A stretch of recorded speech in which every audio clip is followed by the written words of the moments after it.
Welcome to USA Global TV and Radio, where our mission is to provide education, entertainment, hope, and inspiration. USA Global TV and Radio connects you with experts and audiences all around the world every single day to help you succeed in business and to live a richer life. Visit us at usaglobaltv.com to learn about career and life-changing training and mentoring programs like the Listening Mentor.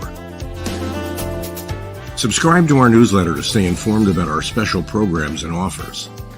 Discover how you can become a guest on one of our shows or a host or producer of a USA Global TV and Radio show of your very own. That's USA Global TV and Radio, where the doctor is always in.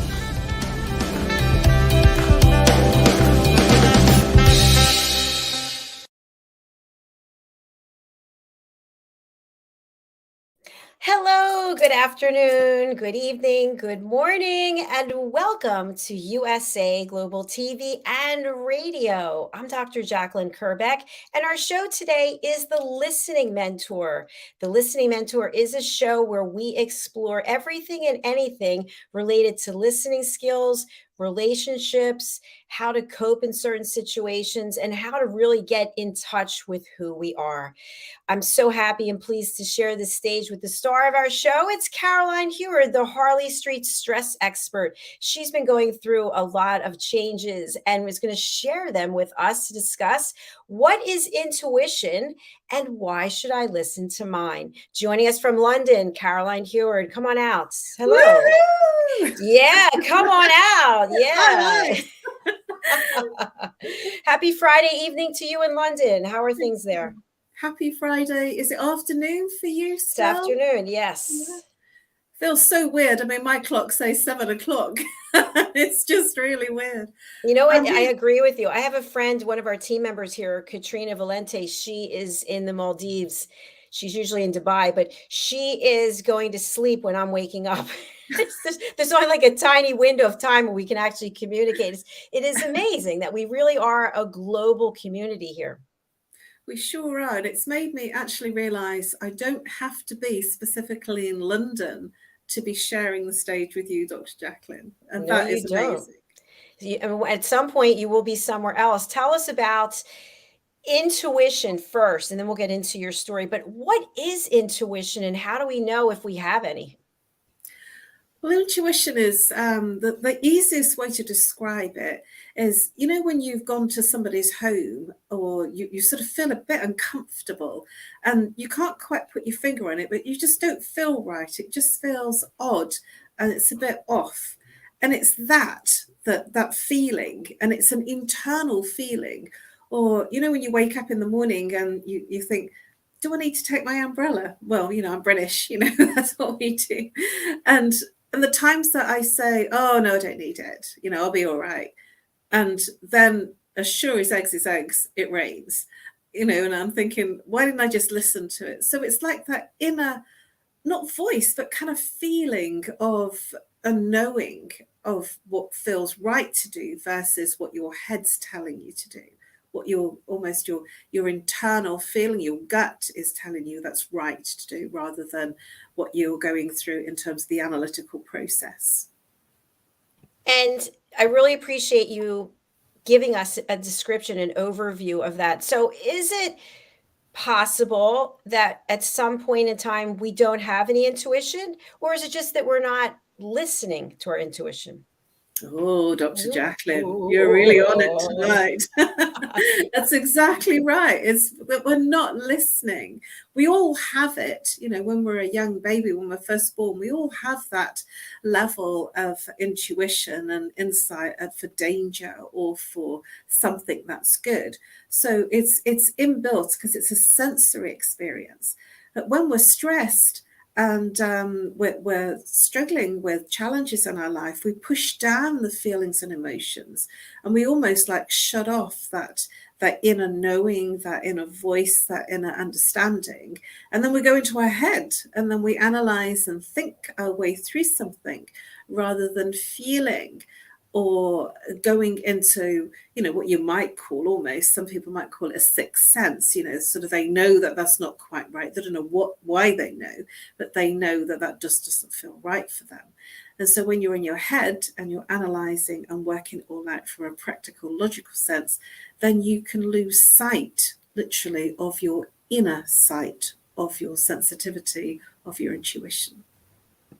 It sounds so heavy. It sounds so, but I think to your point, it's that little voice that we hear, that it comes up. And sometimes I remember in my own life there's sometimes that stand out, that have always stood out, that I knew I didn't listen to my intuition, but I didn't know what it was. I just knew that I was getting this feeling that something wasn't right. Or did you ever have this feeling that you are not going to see someone again for whatever Oh, it yeah. is? Yeah, you're just looking for, I don't think I'm ever going to see them again. And then you find out you're right. I called one person, I called them out on it. I knew, and I actually said, I know that this is the last time we're going to see each other. It was a friendship, and there was some complications in the friendship, and we were both in training, and it was just weird because I simply knew that that night was the last time I was going to see them, and I was actually upset. And I let him know about it. I said, I'm upset that, I'm going to be all left on my lonesome again, in terms of the friendship, because we had such fun. And because I called him out on it, I felt that it was good, because then there wasn't that silence. And I also had another experience of having that intuition. I actually was clearing my desk when I was working for a company, and tidying files up and handing over files and work to one of my colleagues, because I knew I was going to be made redundant. And the boss turned around to me after a week of watching me empty my desk and sorting out my files. He said, I can't stand this any longer. And he took me up to the head office, human resources. And he said, I just can't stand watching you any longer. We were going to let you go a week later, but I just can't do it any longer, because I knew that I was going to be made redundant. And it's a knowing. And it doesn't make logical sense. It's just an inner knowing that I tend to act very profoundly on that inner knowing, because it's usually not wrong. I'm so happy that you shared those examples. And I want to go back to the one where you had your friend, and you mentioned to your friend about being certain that you were not going to see this person again. And what I think is important is, and I don't know if it fits this specific case, but at that point in time, your friend may not have intentionally planned anything about not seeing you again or going off in a different direction. And maybe that was new information, but maybe somewhere in the back of the person's mind, they might have thought that. Or completely unrelated, maybe there's a circumstance that took place or was going to take place so that you wouldn't be seeing each other again, meaning that neither one of you knew what was going to happen in the future, yet you had this sense that something was going to happen so that you weren't going to see each other again. Correct? Well, this particular person, he actually had some free sort of part of a session, and some free, things that I do, to connect the mind and body. So some practices, which are really profound. And I also cooked him dinner as well. So it was almost like I gave him the last bit of me, and he said that he didn't want to see me anymore.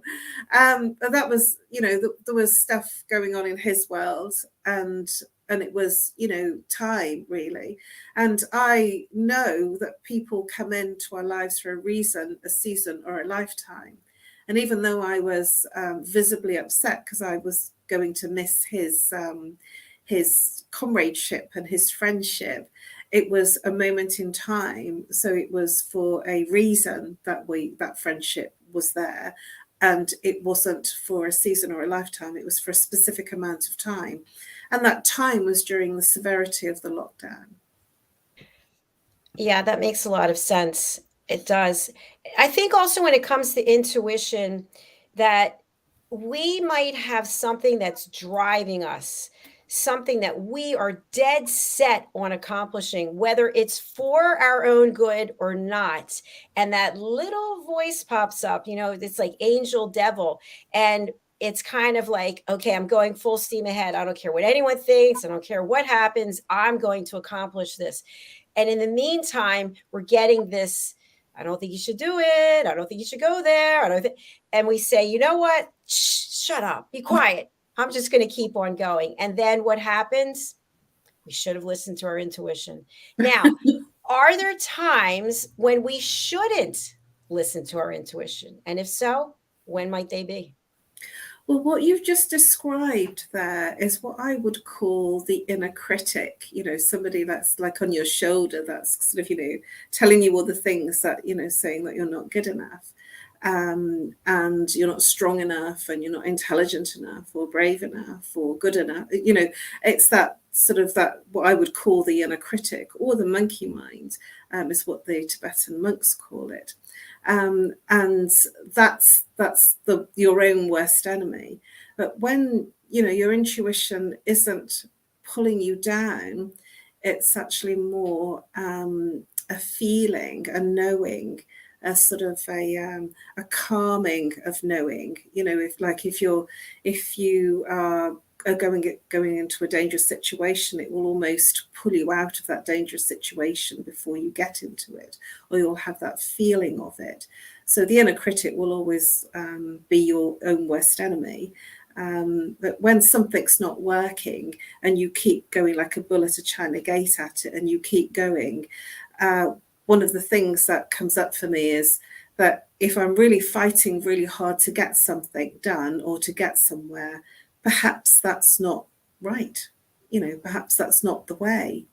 And I had an experience of that very recently, that for 2 years, I was extremely focused on moving to South Wales. And I was telling everybody I'm going to South Wales, because I love the Gower Peninsula, and the beaches are just amazing. And I just saw myself there.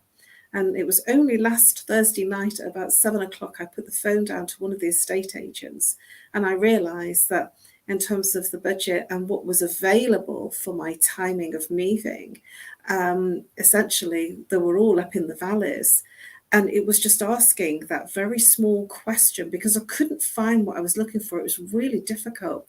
And then I couldn't find anyone to kind of host me, to sort of take me around. And, it was a really big move, and nothing was very close to each other. And it was like everything was stacked up against me not to go there. And I'd been fixed for an entire 2 years, from January 21 till, last Thursday. And I let go of it tearfully. And then I started to look at another area that I'd done a wider search. And suddenly there was properties that were in what I was looking for exactly, 3-bedroom houses with a nice garden. And I was just thinking, wow, and it was easier. And it was like sort of I was pushing against something that I wanted from my head. I had an attachment to it.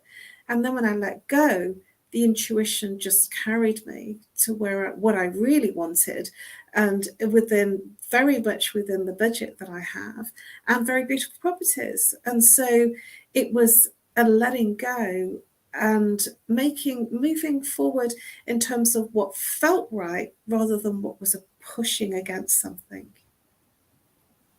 Wow. And now, we just talked before the show, you are literally filled with joy. I'm so excited. I am. I'm kind of, I'm so excited. I'm so excited. I just can't fight it. Yeah, I'm excited for you. I really am, because I feel like a child in a candy store.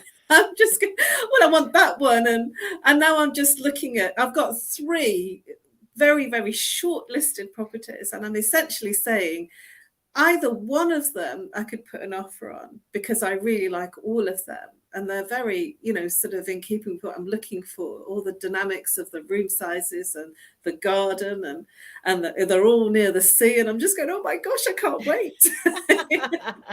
Well, congratulations. I'm very happy for you. It's wonderful. And you followed your intuition. And I want to give an example, and I'd love for you to put your therapist hat on, not my friend's hat at the moment, but therapist hat as we're on television. And I'm not going to give a specific example, but it did involve walking down an aisle. So my question is, I remember so strongly standing at the top and looking down and saying to myself, don't do it. It's not going to work. But I went ahead because it was a huge celebration. And of course, how can you say no when everybody's here?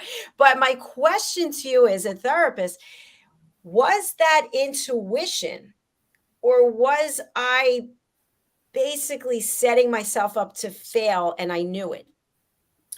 No, not at all. And there are so many people that have that experience where they're on their wedding day, everything's prepared, everything's sorted, and on the day, they get that feeling that it's not right. And some people don't go ahead with it, and there's all the drama of that because the church is full or wherever you're having your ceremony, and then you get overtaken by what others will think, what's appropriate, in terms of the time and the circumstance. So you go ahead with it. And there is no right or wrong answer to this. It's what feels right for you. And sometimes rather than intuition, we go with obligation and with what we feel is dutiful, rather than feeling what's real in our heart. We go with what's in our head.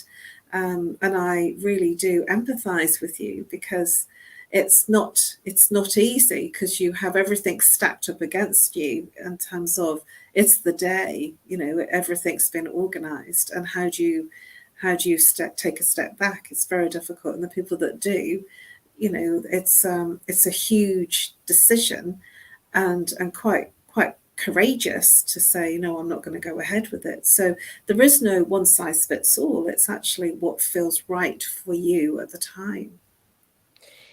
And I appreciate what you just shared there. In that example,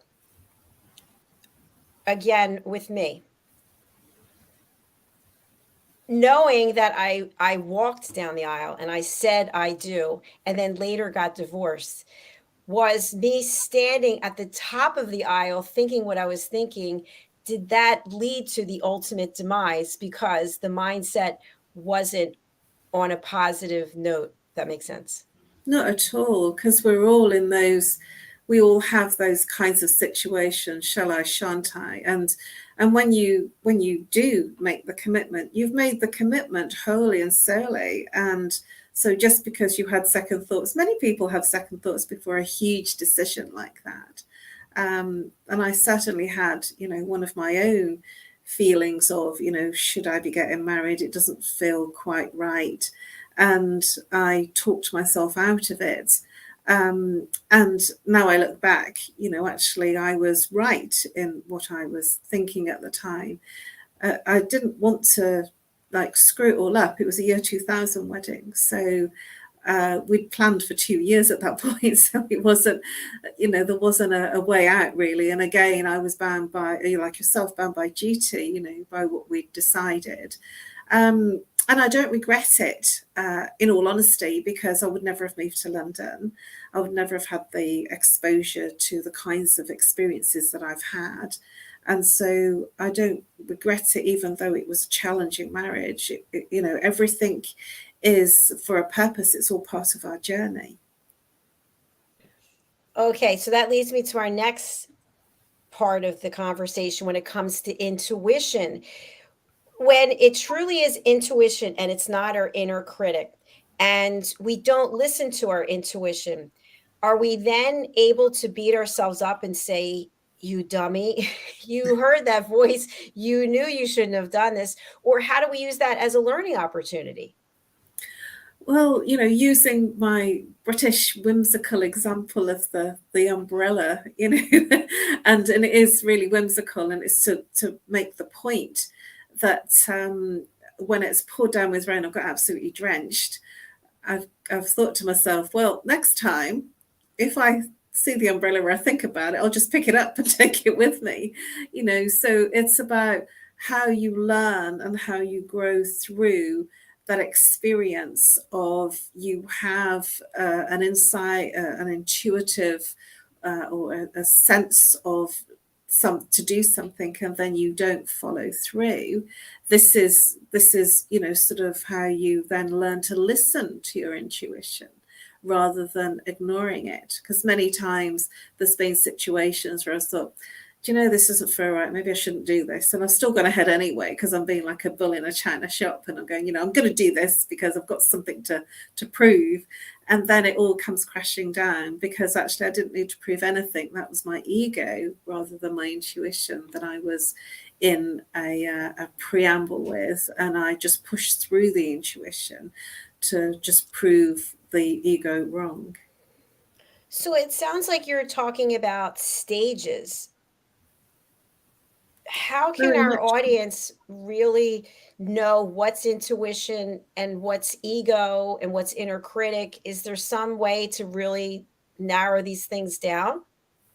Well, the inner critic is always ticking you off and telling you that you're useless and you're not good enough for this or can't do that. That's the inner critic. And we know what that feels like because we all have that little voice, inside our head that's kind of chirping away, telling us all the why we shouldn't do something and why we're not good enough for this person and that person and this business opportunity.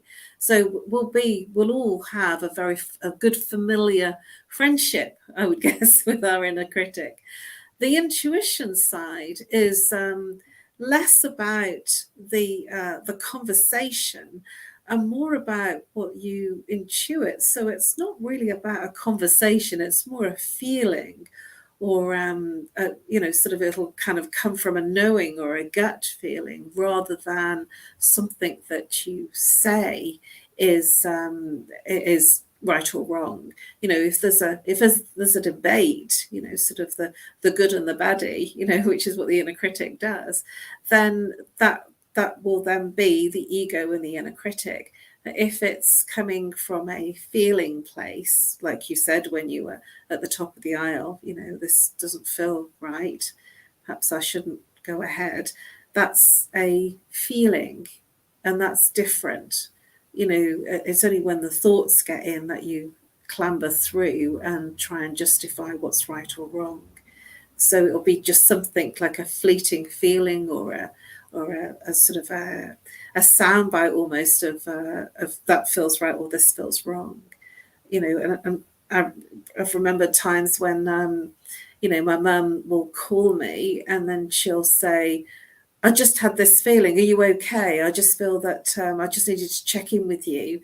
And that's the mother's instinctual intuition of, she feels that there's maybe something wrong with one of her children. And that's something that's very understood and known about, that, the mother always has an inkling of when there's something that's not right with their children. I love that you brought up a mother's intuition because that is something that I've never experienced because I'm not a mother, but yet my own mother has been spot on many times during my life when something wasn't quite right and she knew it. They don't have to be, in your life all the time and knowing everything that's going on. They don't have to, be reading your diary. They just feel something. And I'm very different to my mum, and yet she does know me. She does kind of intuit many things. She will check in and sort of, she'll say things, and I'm quite surprised sometimes. I thought I didn't say anything to her, and it's because they have this knowing, And my mum frequently says that a mother always knows, and you never ever lose the role of being the mother, no matter how old your children are. And that's something that I would say is very true. And I'm not a mother, but I have a lot of experience with my own mum to know, to have that insight of what it feels like. Because I almost feel, not that I do, I couldn't lie to my mum because she would know, she would know instantly if there was something wrong. If I was covering something up, she would just know, so I'm very careful not to not tell her things that would worry her, because she just knows. Yeah.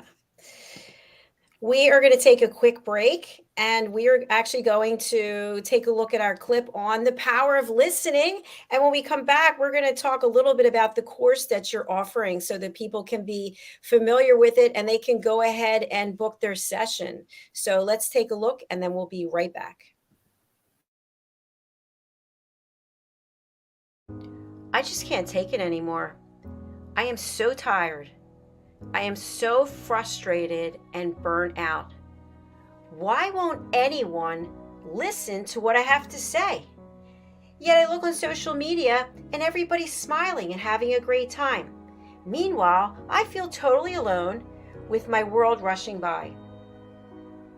Guess what? Great news. You have a choice. You can change the dynamic by learning how to listen at an elevated level yourself through the power of listening educational courses. Can you imagine from where you are today to having a life overflowing with abundance? It's possible. Learn how to listen at an elevated level. You'll have deeper connections, better relationships, and more authentic conversations. Start today. Go to usaglobaltv.com, education, and learn how to listen. We have courses and children's books. Let's work together to learn how to listen.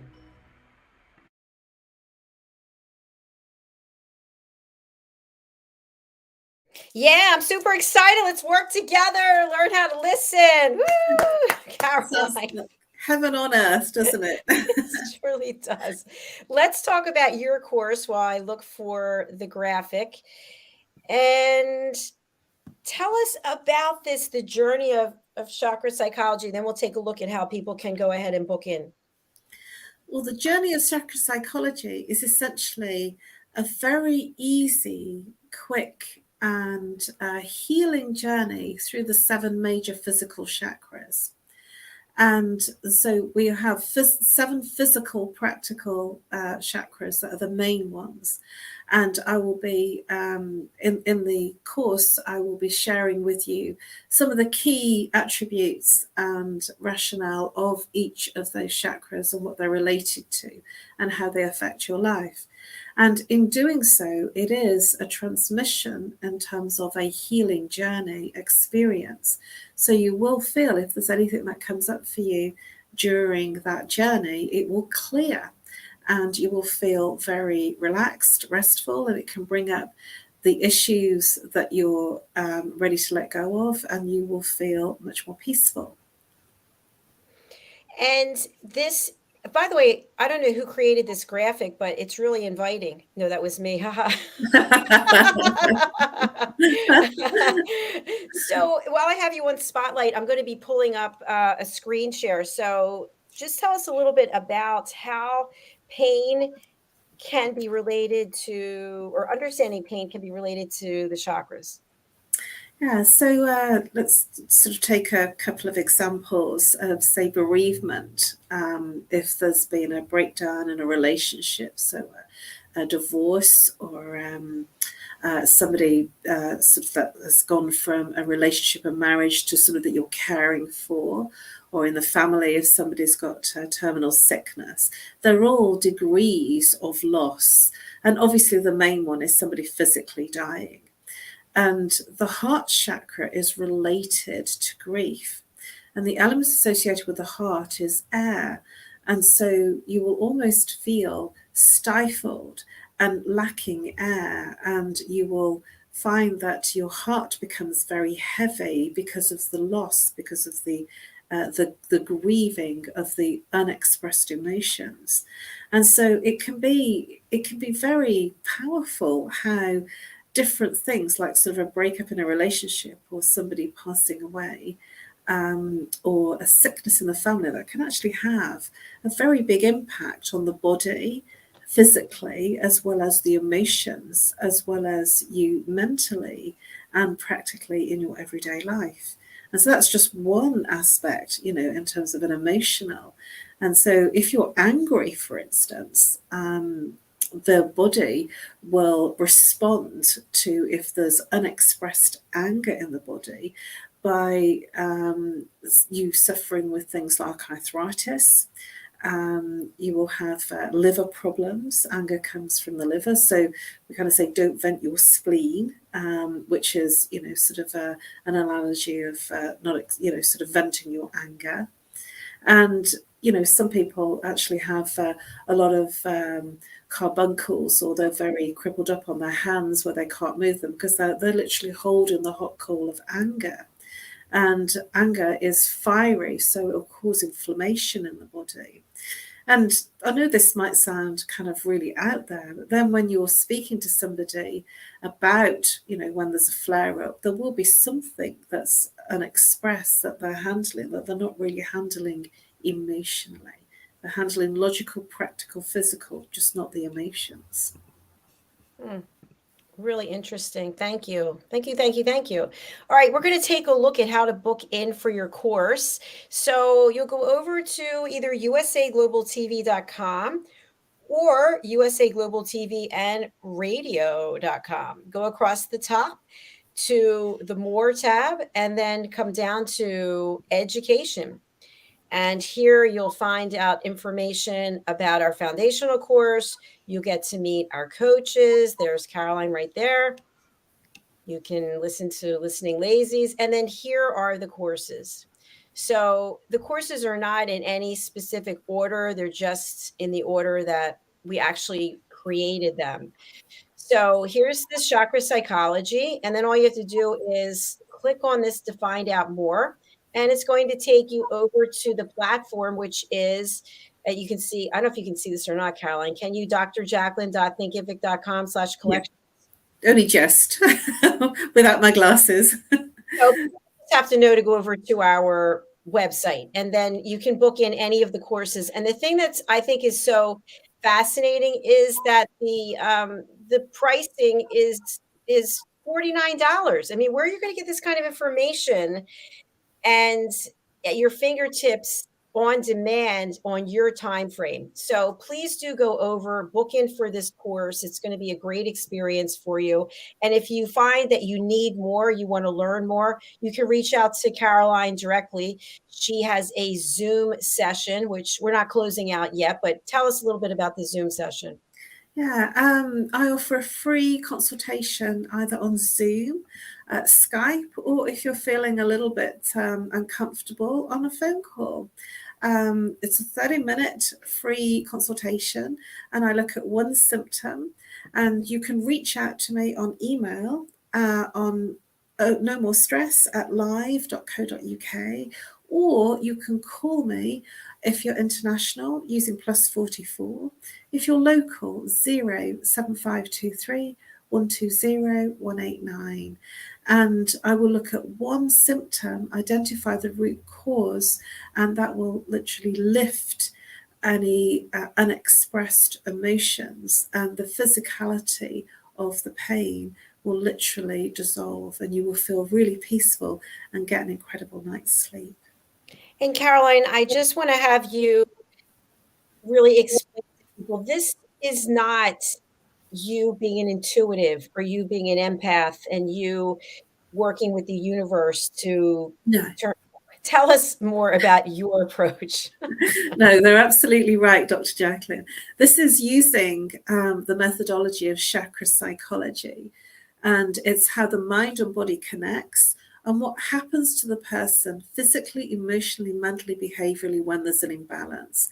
And the imbalance is the symptom. So whatever it is that you're complaining about, it has, sort of a recognized science, sort of sorts behind it. And I actually had to do a qualification, which was a diploma and the equivalent of an A-level and 18 credits towards the degree. It was a very intensive training way back in 2000, before we had social media and Facebook and Twitter and YouTube. And so it was a very intense training, and I literally lived it, and it changed my life. And so it doesn't matter what the symptom is, we're all going through similar kinds of experiences. And so you'll be surprised how many people suffer with back pain, neck pain. And there is only one rationale for neck pain, for instance. Obviously, low back pain, it's foundational, so there'll be a number of issues. And this is all, sort of trained from a qualification. And after 22 years of doing the work, I'm really familiar with it. And I have a knowing as well, so I do use that in essence, because that's grown through the years of working with chakra psychology. Yeah, I just wanted to make sure that we had it clarified that, you are a therapist, you are trained, you are highly experienced, and you're not just pulling things out of the air No. to help people. So It's, now, go ahead. It's what's actually the qualification put me into Harley Street. That was the credential that allowed me to practice from Harley Street, which was great because there was a doctor on our training course that was out there in the field looking for solutions for cancer. And he was on the same training course. And I essentially went, got the opportunity to share the license initially back in 2005. And then I took on the license myself. For people who don't know or understand, what is Harley Street and where is it? Harley Street essentially is the street in London that's known Europe-wide. I'm not quite sure about worldwide, but European-wide. People know it as the street of the place that you can go where you're going to have good therapy, that they're, sort of everybody's good and licensed there. That's the integral thing. I'm actually pulling away from Harley Street at the moment because I'm going to be moving to far away. Because I've been there for 17 years now, it's time for me to not be location dependent anymore. And so what anybody's getting is a Harley Street practitioner without paying the Harley Street prices. Oh, I love that. Yeah. And you can work with people anywhere and everywhere. So we are just about out of time. And I know you talked about your consultation you're offering. What are some of the client feedback that you've heard after people have worked with you? Well, there was one person that I worked with who had tried to end his life. He was a very young person, and essentially his mum and the feedback that I got back from both of them were that I'd saved his life, and I'd saved her son's life, which was incredible for me, to have that sort of feedback. And he was feeling better, and he was feeling more optimistic about the future. And other people have said that they I've dealt with people that have got trauma, and the feedback there has been that they're now no longer having nightmares because I'd identified the root cause of their trauma, so they're night terrors. And other people have been sitting in my chair, literally, in my living room, and I can do that while we're on screen, where they've said that the pain that they felt, like the scale 9-10 back pain that they felt, is literally gone in the call, in the time that we've been together. So some very powerful experiences. The one thing they all say, though, is that after the consultation, they always say that they have had incredible night's sleep for almost like a week, 2 weeks sometimes, after the initial consultation. That's incredible. Congratulations. And if you can let people know, again, you can work with people anywhere in the world. You already talked about Skype, Zoom, phone call. Just reach out. Go connect with Caroline on LinkedIn. She is available. She wants to help you. Caroline, last words as we close out the show today. My last words to you is to be in your own body in terms of being present, rather than being in your head and in the turmoil of your inner critic and thinking that the world is a dark place. be in your body and be in your senses, and you will experience a much better experience when you're not living in your head and in a level of anxiety or stress. And this is the way that you were born. So it's going back to the way that you were born. I love that. Thank you so much for taking the time to do this show and to share this insight about intuition, what it is, what it's not, what an inner critic is, what it's not, and how we should listen to that nagging voice that we hear saying, I don't know if this is the right thing for you. Whatever it is, it is. We learn from it. But I do feel like as we get older, we need to decide, do we want to keep making mistakes because we don't listen to our intuition, or is it not really a mistake and it's a learning opportunity that we actually need to take us to the next level? That's absolutely right. You know, we need to make some mistakes to learn. That the tragedy would actually not to learn from the experience so that we move on, so we don't keep hitting that kind of experience. And so life is full of lessons, challenges for us to learn, to grow, to evolve, and to become even more of the person we were born to be. I just feel like going through the street and running. Yes. but for now, we're going to be saying goodbye. Goodbye for now. We will see you, Caroline. You're back next week, right? It's the first week of the month. Yes, I shall see you next week. It's been amazing. Thank you. Bye-bye. And we'll be right back with the Pet Psychic Show. So stay tuned wherever you are. Thanks so much. Bye for now.